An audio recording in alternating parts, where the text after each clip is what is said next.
নমস্কাৰ ছাত্ৰ ছাত্ৰীসকল, আজি আমি পঢ়িম ক্লাছ 10ৰ যিটো ইম্পৰ্টেণ্ট টপিক আছে। তোমালোকৰ প্ৰথম যিটো চেপ্টাৰ আছে ৰাসায়নিক বিক্ৰিয়াৰ সমীকৰণ, সেই যিটো চেপ্টাৰ আছে চেপ্টাৰটোৰ most important question যিবোৰ 2024 মেট্ৰিক পৰীক্ষাত SSLC পৰীক্ষাত অহাৰ চান্স বহুতেই বেছি আছে। সেইসমূহ কুৱেশ্যন আজি আমি এই ভিডিঅ'টোৰ জৰিয়তে ডিছকাছ কৰিম, গতিকে ভিডিঅ'টো তোমালোকে সম্পূৰ্ণ চাবা। তো প্ৰথম কুৱেশ্যনটো আছে বগা AgCl সূৰ্যৰ পোহৰত কি ৰঙৰ হৈ পৰে? যেতিয়া বগা ৰঙৰ silver chloride AgCl means silver chloride সূৰ্যৰ পোহৰত ৰখা হয় তেন্তে তাৰ ৰংটো কি হৈ পৰে সুধিছে। সো গতিকে AgCl যিটো আছে সূৰ্যৰ পোহৰত হলে তাৰ ৰংটো হৈ পৰে, তোমালোকৰ এইটো ক্ৰিয়াকলাপ আছে, ক্ৰিয়াকলাপৰ পৰা এইটো কুৱেশ্যন আহিছে। গতিকে AgCl ৰংটো মটিয়া হৈ পৰে, গতিকে কি কালাৰ হৈ পৰে? মটিয়া কালাৰ হৈ পৰে। ঠিক আছে, এই মই লিখি দিছো মটিয়া ৰঙৰ হৈ পৰে, মটিয়া ৰঙৰ হয়, গতিকে মটিয়া ৰঙৰ হয়।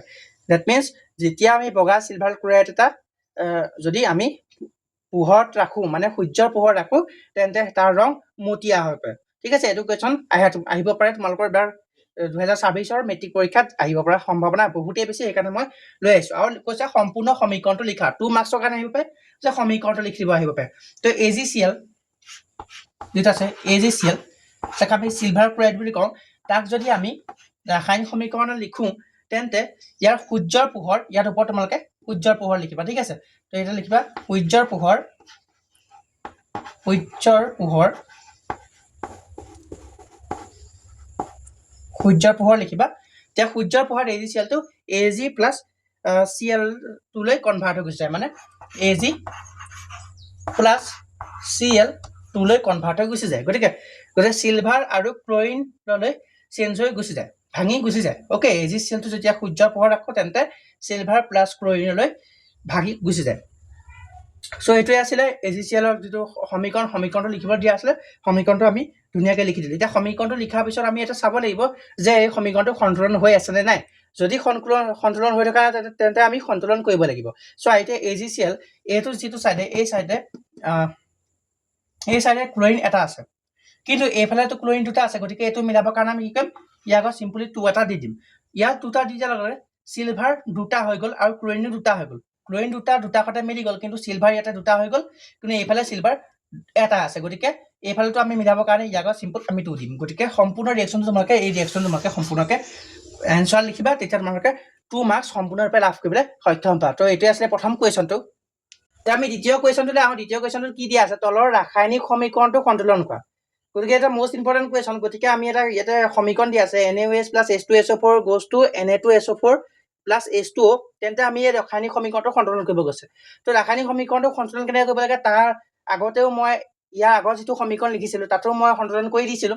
গতিকে ইয়াতো মই এটা সন্তুলন কৰিম। ইয়াত অকণমান কমপ্লিকেটেড হয়, অলপ ডাঙৰতে দেখাত, গতিকে তোমালোকে অলপ ভয় নাখাবা, জাষ্ট সহজভাৱে কৰিব পাৰিবা। ঠিক আছে, গতিকে আমি যদি এইফালে চাওঁ, প্ৰথম এইটো চোৱা NaOH টো চাওঁ, আৰু এইফালে Na2SO4 আছে।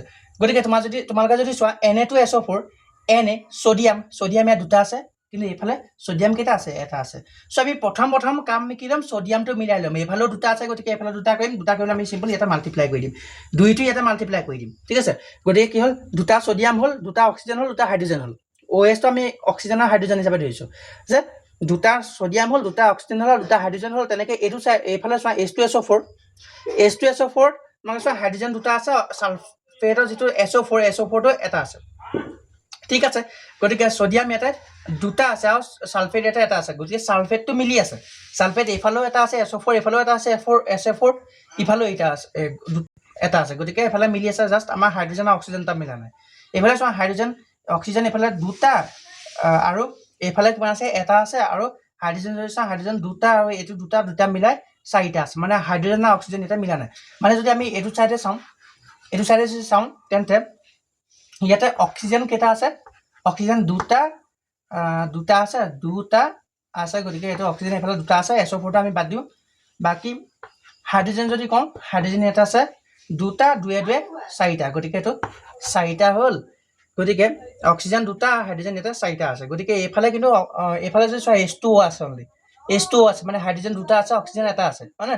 গতিকে আমি এতিয়া হাইড্ৰজেন এইফালে 4টা কৰিব লাগিব হাইড্ৰজেন এইফালে 4টা কৰিব লাগিব আৰু অক্সিজেন 2টা কৰিব লাগিব সিম্পলি ইয়াৰ লগত আমি 2 এটা মাল্টিপ্লাই কৰি দিম এতিয়া এইফালে চোন হাইড্ৰজেন এইফালে 2 2 4টা হৈ গ'ল আৰু অক্সিজেন এটা 2টা হৈ গ'ল আলটিমেটলি 2টা সাইডে বস্তু সমান আছে গ'ল হয়নে 2টা সোডিয়াম SO4 এটা 2টা হাইড্ৰজেন 2 2 4 কাৰণ 2টা মাল্টিপ্লাই হৈ আছে এটো বুলি ক'ব পাই 2টা হাইড্ৰজেন 2 2 4 এইফালে 2 2 4 হ'ল হাইড্ৰজেনো মিলি গ'ল অক্সিজেন এইফালে 2টা অক্সিজেন 2 এটা পূৰণ কৰিলে গতিকে এইফালে 2টা গতিকে এটা তোমালোকে এন্ডৰে সমীকৰণটো সমাধান কৰিব পাৰা মানে সন্তুলন কৰিব পাৰা ঠিক আছে গতিকে এটা এটা মোস্ট ইম্পৰ্টেন্ট কোৱেশ্চন আছিল তোমালোকে নোট কৰি ল'বা ভালকৈ তো 3 নম্বৰ কোৱেশ্চনটো আহো 3 নম্বৰ কোৱেশ্চনটো এটা মোস্ট ইম্পৰ্টেন্ট কোৱেশ্চন হয় ইয়াতে কি দিয়া আছে বায়ু দহনৰ আগতে মেগনেছিয়ামৰ ফিটা এডাল পৰিষ্কাৰ কৰি ল'ব লাগে কিয় সো এটা মোস্ট ইজি কোৱেশ্চন কিন্তু বহুত খিনি ক্ষেত্ৰত ছাত্ৰ-ছাত্ৰীয়ে ভুলকে লিখা দেখা যায় গতিকে এইটো কোৱেশ্চনটো মোস্ট ইম্পৰ্টেন্ট হ'ব তোমালোকৰ 2026 ৰ বাবে সো কি কৈছে মেগনেছিয়ামৰ ফিটা এডাল যেতিয়া আমি বায়ু ৰাখো তেতিয়া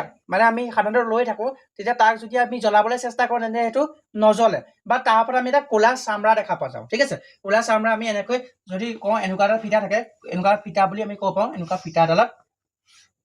ফিটা এডালত কোলা এটা চামৰা বহি থাকে যাৰ ফলত আমি যদি তাক জুই শিখা ওচৰলৈ আনো তেন্তে কি হ'ব নজ্বলে হা তো নজ্বলে কিয় নজ্বলে কাৰণ তাৰ ওপৰত কোলা তৰপটো বহি থাকে আৰু কোলা তৰপটো কি মেগনেছিয়াম অক্সাইড কি হয় বেসিক্যালি যেতিয়া আমি মেগনেছিয়ামৰ ফিটা এডাল বায়ুত ৰাখো বায়ুত এটা কি থাকে বায়ুত অক্সিজেন থাকে হয় না বায়ুত অক্সিজেন থাকে তো মেগনেছিয়ামৰ ফিটা এডালে মেগনেছিয়ামে বায়ুৰ লগত অক্সিজেনৰ লগত লগ হৈ অক্সিজেনৰ সৈতে ৰিয়েকশ্যন হৈ মেগনেছিয়াম অক্সাইড উৎপন্ন কৰে যিটো কোলা তৰপে হা কোলা তৰপে ঢাকি থাকে আৰু তাৰ ফলত কি হয় আকৌ বায়ু আকৌ যে দহন কৰিব লগা হয় দহন মানে কি অক্সিজেনৰ লগত বিক্ৰিয়া কৰা হয় না দহন বুলি ক'লে কেমিষ্ট্ৰি আমি কি বুজো অক্সিজেনৰ সৈতে বিক্ৰিয়া কৰা যেহেতু প্ৰথমতে অক্সিজেনৰ সৈতে বিক্ৰিয়া কৰি এটা কোলা তৰপ বনাই থৈছে আকৌ দ্বিতীয়বাৰ অক্সিজেনৰ সৈতে ৰিয়েকশ্যন কৰিব কাৰণে ৰিয়েকশ্যন নকৰে সো সেইকাৰণে মেগনেছিয়াম ফিটাডাল নজ্বলে কিন্তু সেইকাৰণে আমি যদি কোলা তৰপটো যদি যিটো মেগনেছিয়াম অক্সাইডৰ তৰপ আছে MgO বুলি কয় মেগনেছিয়াম অক্সাইডৰ যিটো তৰপ আছে সেইটো যদি আমি আঁতৰাই লওঁ দেন এই ফিটাডাল জ্বলাবলৈ সহজ হ'ব বা জ্বলিব হয়নে নহয় গতিকে কি হয় যে মেগনেছিয়াম এডাল ফিটা এডাল যেতিয়া আমি বায়ু ৰাখো আমি কেনেকৈ লিখিম যেতিয়া মেগনেছিয়াম ফিটা এডাল বায়ু ৰাখো তেন্তে সি নজ্বলে কাৰণ মেগনেছিয়ামে বায়ুত থকা অক্সিজেনৰ সৈতে বিক্ৰিয়া কৰি মেগনেছিয়াম অক্সাইডৰ এটা পাতল তৰপ তাৰ ওপৰত কি হয় মেগনেছিয়াম ফিটাডালৰ ওপৰত জমা হৈ থাকে যাৰ ফলত আকৌ অক্সিজেনৰ সৈতে ৰিয়েকশ্যন নকৰে অক্সিজেনৰ সৈতে বিক্ৰিয়া নকৰে সেয়েহে মেগনেছিয়াম ফিটা এডাল পৰিষ্কাৰ কৰি ল'ব লাগে কি জ্বলোৱাৰ আগত ঠিক আছে আকৌ যদি আমি সমীকৰণটো যদি চাওঁ কিছু এনেকুৱা ধৰণৰ হয় নহয় তোমালোকে প্ৰথমতে আছে চেপ্টাৰটো যেতিয়া মেগনেছিয়াম থাকিব মেগনেছিয়ামৰ লগত অক্সিজেনে ৰিয়েক্ট কৰিব মেগনেছিয়ামে বায়ুৰ উপস্থিতিত বায়ুতো অক্সিজেন থাকে তো মেগনেছিয়ামে অক্সিজেনৰ সৈতে ৰিয়েকশ্যন কৰি আমি MgO উৎপন্ন কৰে হয় নহয় MgO উৎপন্ন কৰা আমি যদি সন্তুলন কৰিবলৈ চেষ্টা কৰোঁ তেতিয়া ইয়াৰ আগত 2 দিব লাগিব মানে অক্সিজেন দুটা মানে Mg দুটা হৈ গ'ল ইয়াতে Mg দুটা গ'লে 2 এটা দি দিওঁ গতিকে এইটো হ'ল সম্পূৰ্ণ সমীকৰণ কি হ'ব যে যেতিয়া বায়ুত থাকে বায়ুত উপস্থিতিত কিবা মেগনেছিয়ামৰ ফিটা এডালে অক্সিজেনৰ সৈতে ৰিয়েক্ট কৰি MgO তাৰ পৃষ্ঠত বনাই থাকে খোলা ৰঙৰ এটা তৰপ বনাই থাকে পাতল তৰপ প্ৰস্তুত কৰে যাৰ ফলত কি হয় তাক আকৌ দ্বিতীয়বাৰ অক্সিজেনৰ সৈতে কাৰণ তুমি চোৱা যেতিয়া দহন কৰা বুলি ক'লে কেমিষ্ট্ৰি খানাতে অক্সিজেনৰ সৈতে ৰিয়েকশ্যন বুজায় তো অক্সিজেনৰ সৈতে আকৌ ৰিয়েক্ট কৰাত বেছি MgO যেতিয়া আকৌ অক্সিজেনৰ সৈতে ৰিয়েক্ট কৰিব নেকি নকৰে কাৰণ এইটোতো কেতিয়াও সম্ভৱ নহয় গতিকে আৰু ক'লা তৰপটো থাকে সেইকাৰণে আমি কি হয় MgO খিনি আঁতৰাই লওঁ মানে মেগনেছিয়াম অক্সাইডৰ যিটো তৰপ সেইটো আঁতৰাই লওঁ অক্সাইডৰ যিটো তৰপ আছে সেই তৰপটো আঁতৰাই লওঁ আৰু তাৰপিছত আমি জ্বলাওঁ গতিকে এইটোৱে আছিলে কুৱেশ্যন তোমালোকে ধুনীয়াকৈ অসমীয়াত লিখি দিবা তো এইখিনিয়ে কথা ঠিক আছে তো কুৱেশ্যন নম্বৰ 4 আহোঁ কুৱেশ্যন নম্বৰ 4টো কি হয় তো কুৱেশ্যন নম্বৰ 4তে আমি গোটেই ভিডিঅ'টো সামৰিম গতিকে কুৱেশ্যন নম্বৰ 4টো দিয়া আছে ৰাসায়নিক বিক্ৰিয়া সংঘটিত হোৱাৰ চৰ্তসমূহ লিখা তো বেচিকেলি কি কৈছে কিবা এটা বস্তু কিবা এটা ঘটনা সংঘটিত আমি তাক ৰাসায়নিক বিক্ৰিয়া বুলি কেতিয়া ক'ম হা তো ৰাসায়নিক বিক্ৰিয়াতো কিবা এটা ঘটনা সংঘটিত হয় কিন্তু আমি কোনোবা এটা ঘটনা সংঘটিত হ'লে যে তাৰ ৰাসায়নিক বিক্ৰিয়া বুলি ক'ব লাগিব সেইটোতো কথা নাই তুমি কাৰোবাক হয়তো পিটিছা তেতিয়া তুমি যে কৈছা সেইটো জানো ৰাসায়নিক বিক্ৰিয়া সংঘটিত হ'ব নহ'ব ন তুমি কাৰোবাক এটা পিটিছা তো সেইটো বা কোনোবা শিক্ষক কোনোবা ছাত্ৰজনক পিটিছে তো এইটো কেতিয়া ৰাসায়নিক বিক্ৰিয়া হ'ব নহয় তো ৰাসায়নিক বিক্ৰিয়া সংঘটিত বাবে কিছুমান চৰ্তৰ প্ৰয়োজন আৰু সেই চৰ্তসমূহ আমি আজি এই উত্তৰত আমি আলোচনা কৰিম তো গতিকে এনচাৰসমূহ ইয়াতে মই লিখি দিছোঁ উত্তৰসমূহ কি হ'ব লাগিব যে ৰাসায়নিক বিক্ৰিয়া এটা সংঘটিত হোৱাৰ চৰ্ত কি ৰাসায়নিক বিক্ৰিয়া এটা কেতিয়া সংঘটিত হৈছে বুলি ক'ব পাৰিম যেতিয়া তাৰ অৱস্থাৰ পৰিৱৰ্তন হ'ব তাত যদি ৰঙৰ পৰিৱৰ্তন হয় তাত যদি গেছৰ উৎপত্তি হয় নতুবা তাত যদি উষ্ণতাৰ পৰিৱৰ্তন হয় চ' গতিকে অৱস্থাৰ যদি পৰিৱৰ্তন হৈ গৈছে তেতিয়া তুমি ক'ব পাৰিবা যে সেইটো ৰাসায়নিক বিক্ৰিয়া সংঘটিত হৈছে বা ৰঙৰ পৰিৱৰ্তন হৈ গৈছে তেন্তে তুমি ক'ব পাৰিবা যে সেইটো ৰাসায়নিক বিক্ৰিয়া সংঘটিত গেছৰ উৎপত্তি হৈছে তেতিয়া আমি ক'ব পাৰিম যে গেছৰ উৎপত্তি হৈছে গতিকে ৰাসায়নিক বিক্ৰিয়া হৈছে উষ্ণতাৰ পৰিৱৰ্তন হৈ গৈছে গতিকে উষ্ণতাৰ পৰিৱৰ্তন হৈ গ'লে আমি ক'ব পাৰিম যে সেইটো এটা ৰাসায়নিক বিক্ৰিয়া সংঘটিত হৈছে গতিকে এইকেইটা মষ্ট প্ৰবেবলি 2026 চনৰ HSLC সোধাৰ সম্পূৰ্ণ চান্স আছে, গতিকে তোমালোকে মনত ৰাখি ল'বা। তো ভিডিঅ'টো ইমানখিনিলৈকে আছিলে। যদি ইমানখিনিলৈকে তোমালোকে চালা তেন্তে ধন্যবাদ। আৰু এনেধৰণৰ ভিডিঅ'সমূহ আমাৰ এই ইউটিউব চেনেলটো let's play with study YouTube চেনেলটো আহি থাকিব। গতিকে তোমালোকে ছাবস্ক্ৰাইব কৰি নাপাহিবা চেনেলটো, লগতে বেল আইকনটো অন কৰি ল'বা, যাতে তোমালোকে মোৰ ভিডিঅ' দিয়াৰ লগে লগে তোমালোকে পোৱা আৰু তোমালোকৰ পৰীক্ষা লিখি থৈ আহিব পাৰা। গতিকে ধন্যবাদ।